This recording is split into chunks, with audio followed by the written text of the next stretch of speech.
Nutrition, I think that should be also part of the preventive side, like right before the surgery. So that should be should be more than, I remember looking what to eat. There was only one little book of 20 pages.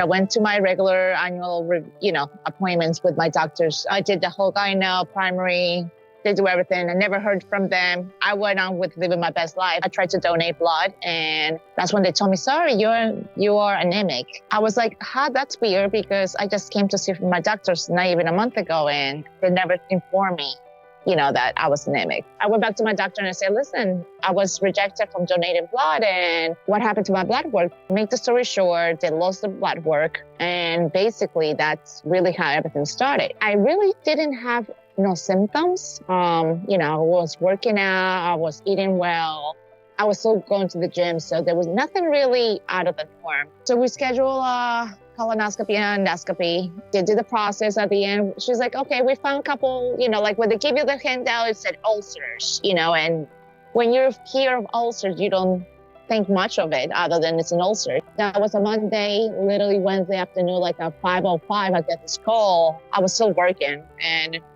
she's like, Gretchen, I have something to talk to you about. Do you have a minute? And I said, yes, I'm home, I'm working remotely. And she's like, I got the results back. It's cancer. And I was like, what?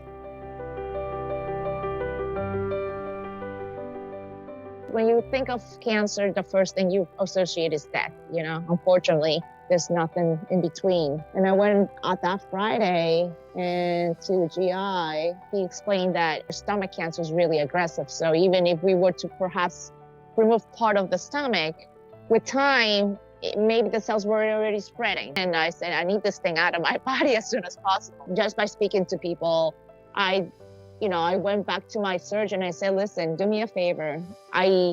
Can you recommend me? I need a second opinion. So literally within a few days, probably that week after, they squished me in. Her plan was to start all over, so that will delay, the process of removing this for me.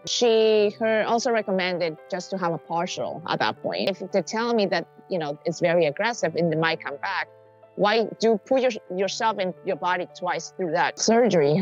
So I didn't go with Sloan. I stayed with NYU. What they tell everyone, basic information was, you might lose some weight. The average person, it will be, out of work and, to get back to normal. And you're like, 3 to 4 months. I'm like, that sounds easy. I feel nothing now. 3 to 4 months from now, I will be fine.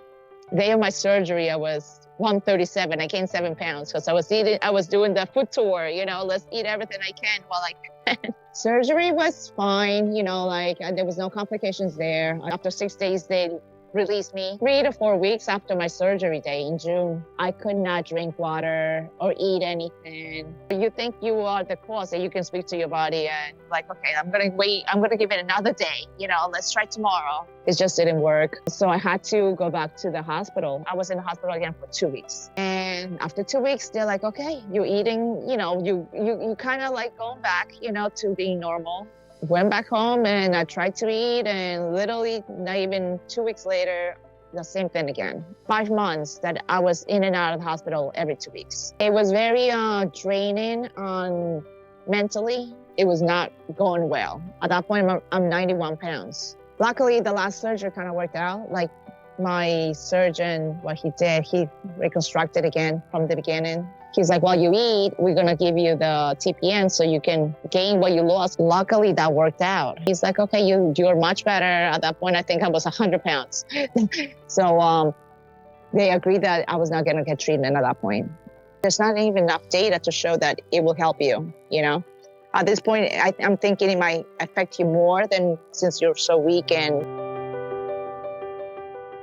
find support groups out there. Say, hey, what do I need? The simple things. I wish I found a community before the surgery, just to hear what it was more like.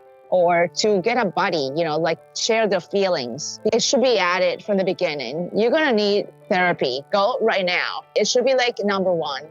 You see the oncologist, we're going to book you an appointment to the therapist right now.